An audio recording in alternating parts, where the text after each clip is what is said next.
Nagbabalik tayo dito sa Kababayan Today. Malaking issue po ito.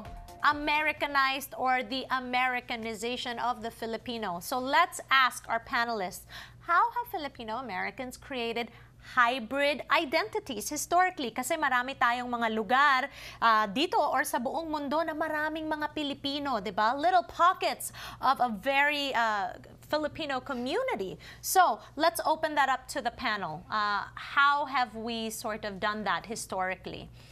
Tito Enrique. Oh, balik tayo sa nabanggit ni Carol, yung mga suiters. Yes. Okay. Kanaya, no? Americana, no?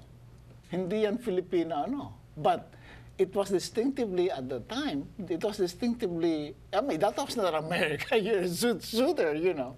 So that was a distinctively American appropriation of an American aspect of American culture. That's right. That was turned into, you know, something that identified them as Filipino on the other hand. So it's things like those. Yun nga, nabanggit natin kanina, di ba? Hip-hop, no?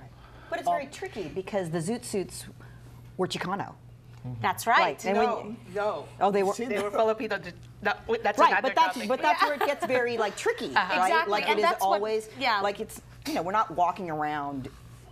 I mean, I don't know. We're not playing polo, Right. right? We're not on horses with like the stick playing polo. We're not like at the yacht club, Right. Right. You know, we're on America's Best Dance Crew, That's right? right. So it's very tricky what we choose, and I think it has to do with this idea of there's globalization, but then there's also localization. Because let's just face it, Filipinos in the Bay very different from Filipinos in LA. Okay. Very yes. different from Filipinos in San Diego. Yes, or from and New where York. this comes out, Filipinos in Hawaii. In Hawaii. Very different from Filipinos. Absolutely. Right? So how do you feel about this, JP? About the, like you said, localization of what it means to be Filipino? Well, I think that it's really important precisely to think historically that we had these neighborhoods because Filipinos were banned through laws and violence from living other places. Right.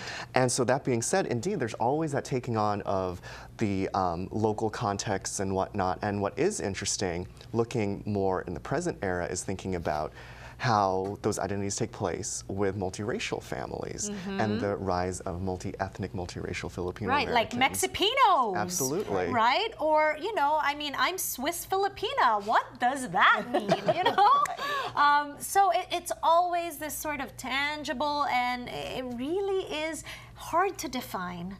Hard to define. Or my daughter, who's Tagalog and Ilocano, right? Like, so we speak English at home, right? So even within Filipino homes, there's this big difference. Identity is tricky. There's another historical thing that comes to mind.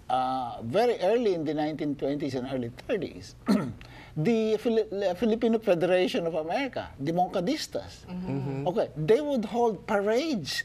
But when would they hold it? To celebrate the Filipino national hero, Rizal. So on Rizal Day, the end of December. No, and they would hold parades and huge banquets inviting everybody, the mayor, the city council, and everybody.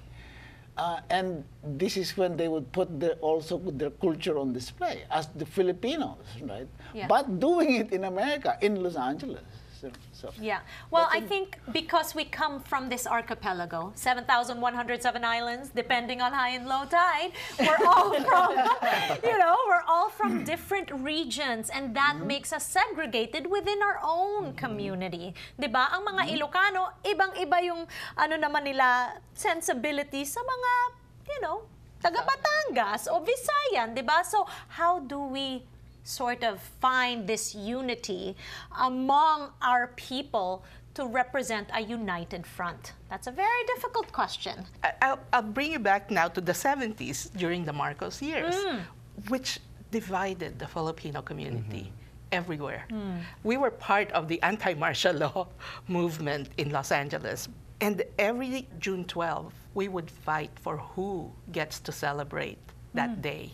We did not, those in the anti-martial law group refused to call it Philippine Independence Day because the Philippines was not independent under Marcos. So we would call it Philippine National Day. And the pro-Marcos would have their own parade. So even at that time, you can't just say we have to be united. There has to be something. It has to be based on something that brings tangible. us together. And there are things that are happening in our community that do bring the Filipinos together. For an example, very recent, Mary Jane Veloso. Lahat tayo talagang nag-bond because we were supporting this. And true enough, her execution was sort of delayed. Delayed, right? So it's a very interesting topic. Like we said, ibang-iba ang mga Pilipino sa Bay at sa lahat ng mga lugar. And it's okay to be different because we come from this, you know, very great land na iba-iba talaga yung sensibilities, tsaka ika nga, di ba, ang Pilipino sa Hawaii, when I talk to them, hindi sila Pilipino. Hawaiian sila. This is very interesting to me. How come they don't associate with being Filipino? Bakit Hawaiian ang tawag nila sa sarili nila? JP, how do you figure in on this? Well, Hawaii has a really different history from the continent, and that has to do with the migration of the cicadas, and other workers from Asia, and there was a lot of segmentation, but often at the expense of native Hawaiians. All sorts of different Asian groups create a local identity where we're Hawaiian, we're local. That's right. Okay, so when we return, magbabalik tayo with No History, No Self. We'll be right back.